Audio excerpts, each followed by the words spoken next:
gentlemen. Hi, Brian, Scott. We're up at the East Side Activities Complex by Kelly Walsh High School, and I just wanted to give you a wide view of what this place looks like. And for those of us who went to school at Kelly Walsh, familiar with the east side of town, this is a distinct difference of what than what we grew up with.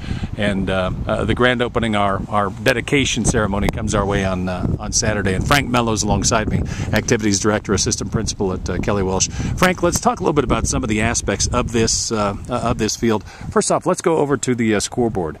This is one that folks might remember. Yes, people may remember this scoreboard. We did an upgrade to the scoreboard in the stadium several years ago to accommodate track and field, and the state track made it especially. So we recycled this scoreboard. We took this one down, we put it in storage for approximately 4 years, and we've used that scoreboard. It's a great scoreboard for soccer, football, the types of events that will be happening here.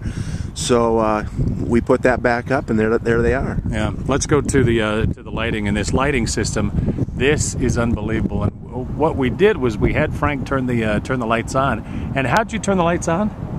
I turned the lights on with a phone call. With a phone call, and that's only one of many ways to get these lights turned on, correct? That's correct, Brian. Lighting, just like everything else, has evolved with technology, and the lighting system here is one that involves that many municipalities and schools use across the country.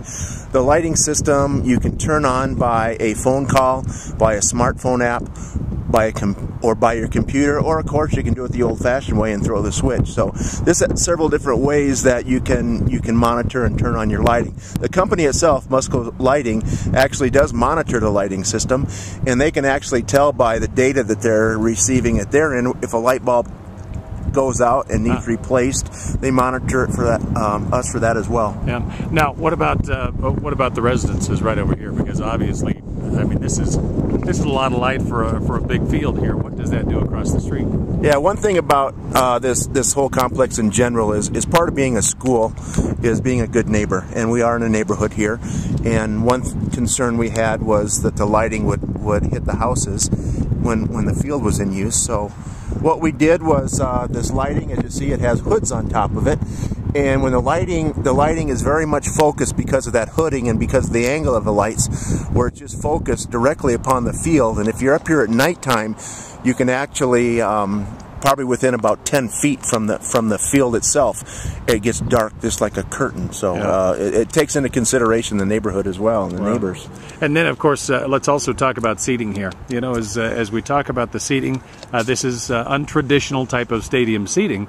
But at the same time, this is better seating than most soccer stadiums usually have. Yes, it is. It is a non-traditional seating, and it's a design that used a contour of the land that fit into the hillside here at Kelly Walsh. So we didn't have a large set of bleachers sticking up in the air, anything along that line. So basically, we used the contour of the field and put terrace seating with grass and cement. People can either use their lawn chairs or sit on the cement seating, bring their own seats to place on top, or padding as people do.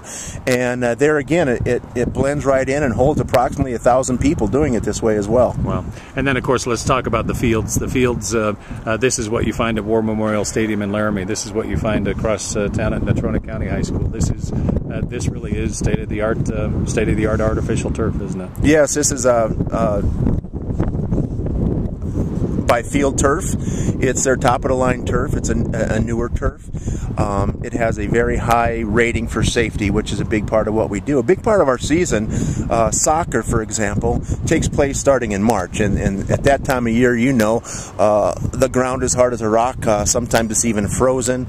It's very hard on athletes and safety and concussions and joint injuries and that type of thing. So this field will stay soft year-round, so it'll be a lot better for the athletes. It comes with an 8-year warranty, which is a minimum lifespan of it is 8 years. The company comes out once a year, and they maintain the turf, and they retest the turf for that safety factor, the G-force factor on the field for the athletes. So yeah. We're very excited about it. Really a beautiful place. In this video, more for those out of market than those in Casper. For those in Casper, we would invite you to come up for the dedication ceremony. Happens at noontime on Saturday. They've got a soccer clinic, a football clinic. They've got the band coming out, ribbon cutting, and more, all happening on Saturday. That schedule available to you in this post as well.